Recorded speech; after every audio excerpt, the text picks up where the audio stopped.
Ayan po. Ayan. Stand. Yan, tututok nyo na lang po yung camera. Hindi, oo nga pala. Nakalimutan ko na eh. Dito ka kaya kasi ano naman ito eh, video eh. Apo. Okay, here the 10 Commandments tablets from San Fernando City, La Union, Brother Carlos Litos Valero.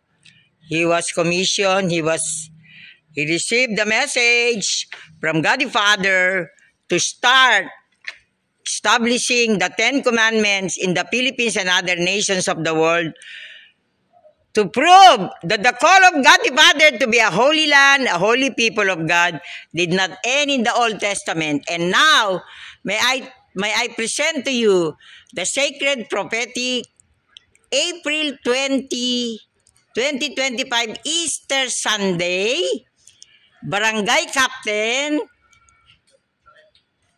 Solien Rivera Alvarez. He is a graduate of our St. Joseph Parish School. Now, under the care of our priest, Reverend Father Fortunato Guido Dumlao. Yes, Father Guido Dumlao, who just made also a pilgrimage to the Holy Land. Don't move there. You see, our beloved barangay captain agreed with me.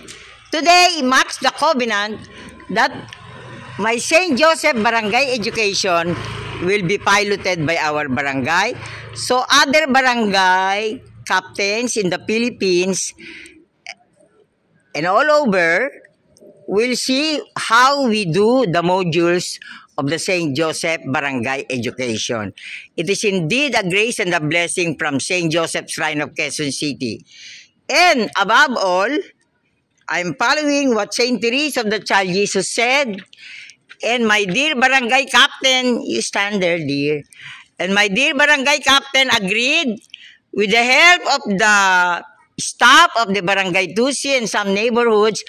I will of course provide the materials, but we can collectively build what St. Teresa of the Child Jesus called. Here will be built, here in front, what St. Teresa of the Child Jesus called.